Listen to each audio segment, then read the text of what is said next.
ધોરણ 10 બેઝિક ગણિત પ્રકરણ 4 દ્વિઘાત સમીકરણ।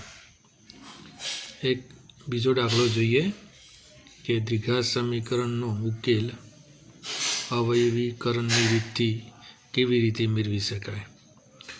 ચાલો જોઈએ। તો અહીંયા આપેલું છે એક સમીકરણ, દ્વિઘાત સમીકરણ વર્ગમૂળમાં 2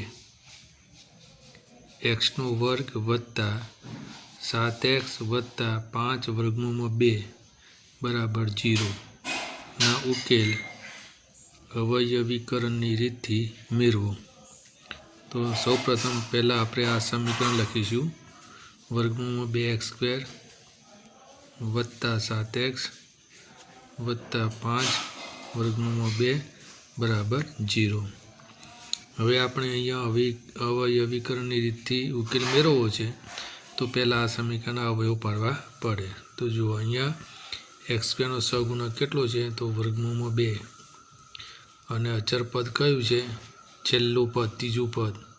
પહેલા પદનો સહગુણક એટલે x² નો સહગુણક વર્ગમૂળમાં 2, ત્રીજું પદ અચર પદ 5 વર્ગમૂળમાં 2। આ બંનેનો ગુણાકાર કરો, ગુણાકાર કરીને અને એના એવા બે ભાગ પાડવાના કે જેથી વચ્ચે 7 આવે।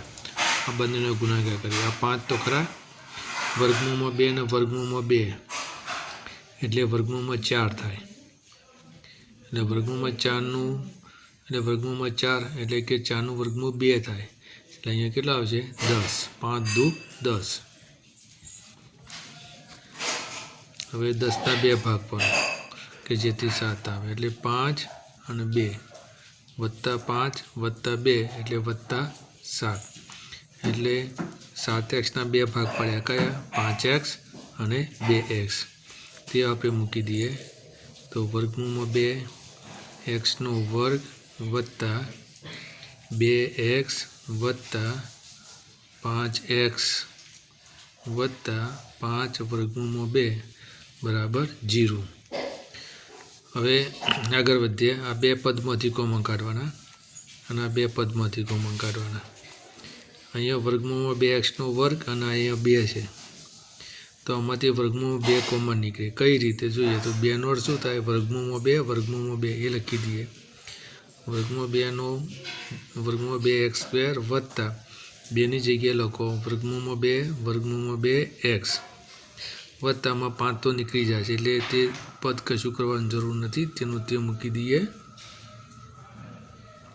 હવે આ બે પદ અને આ બે પદમાંથી કોમન કાઢો, આમાંથી વર્ગમૂળમાં 2x કોમન કાઢ્યા, અંદર રહ્યા અહીંયા x રહ્યો વત્તા અહીંયા રહ્યું વર્ગમૂળમાં 2, કારણ કે અહીંયા વર્ગમૂળમાં 2x કોમન નીકળી ગયા તો આ વધ્યું, આ બચ્યું, વત્તામાંથી 5 કોમન કાઢ્યા તો અંદર રહ્યો x વત્તા આ રહ્યો વર્ગમૂળમાં 2 બરાબર 0। હવે જો આ બે પદ સરખાયા, એ કોમન કાઢીએ, x વત્તા વર્ગમૂળ 2 અને આ જે બચ્યું તે વર્ગમૂળ 2x વત્તા 5 બરાબર 0। બે સંખ્યાઓનો ગુણાકાર 0 ક્યારે થાય? પહેલું પદ 0 હોય ત્યારે, બીજું પદ 0 હોય ત્યારે, અથવા તો બંને 0 હોય ત્યારે। તો લખી દઈએ x પ્લસ વર્ગમૂળ 2 બરાબર 0 અથવા વર્ગમૂળ 2x પ્લસ 5 બરાબર 0 માટે x બરાબર આ પદ પેલી બદલે તો માઇનસ વર્ગમૂળ 2 અથવા વર્ગમૂળમાં 2x બરાબર -5 માટે x બરાબર ગુણાકાર તો ભાગાકારમાં જશે 2। આમ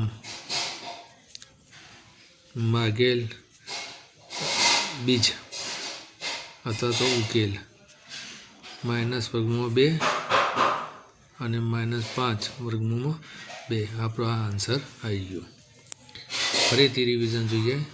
જો વર્ગમૂળ 2x² વત્તા 7x વત્તા 5 વર્ગમૂળ 2 બરાબર 0, આના અવયવ પાડો તો પહેલા પદનો સહગુણક છેલ્લું પદ 2નો ગુણાકાર કરો, એટલે અહીંયા વર્ગમૂળ 2 5 વર્ગમૂળ 2 બંનેનો ગુણાકાર કરે તો વર્ગમૂળ 2 એટલે વર્ગમૂળમાં 4, 4નું વર્ગમૂળ 2, 2 પંચા 10, 10ના એવા બે ભાગ પાડીએ, વચ્ચેનું પદ 7 આવે એટલે 5 દુ 10 વત્તા 5 વત્તા 2 કરે એટલે વત્તા 7 આવે।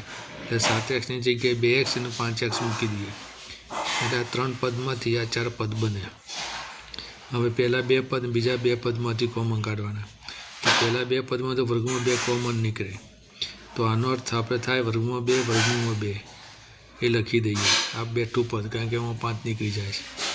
હવે આ વર્ગમાં 2 કોમન કાઢીએ અને એક x કોમન કાઢીએ એટલે વર્ગમાં 2x કોમન કાઢીએ તો અહીંયા x રહેશે વત્તા અને આ 2 નીકળી ગયા તો બચ્યું કયું તો વર્ગમાં 2 વત્તા આમાંથી 5 કોમન કાઢો 5 કાઢ્યા તો અંદર શું રહ્યું x વત્તા વર્ગમાં 2 બરાબર 0. આ 2 સરખાયા જો એ લખી દો અને આ 2 અહીંયા લખી દો.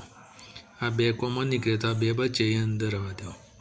હવે આ 2 પદનો 2નો ગુણાકાર આ જે 2 પદ મળ્યા ગુણાકાર 0 ક્યારે થાય બંને 0 હોય ત્યારે એટલે પહેલું પદ 0 હોય ત્યારે અથવા તો બીજું પદ 0 હોય ત્યારે અથવા તો બંને 0 હોય ત્યારે તો લખીએ x પ્લસ વર્ગમાં 2 બરાબર 0 વર્ગમાં 2x વત્તા 5 બરાબર 0. xની કિંમત મળે તો અહીંયા પ્લસ છે તો આ બાજુ તો માઇનસ વર્ગમાં 2 અહીંયા પણ આ 5 આ બાજુ તો -5 થાય એના ગુણાકાર છે તો આ ભાગાકારમાં જાય.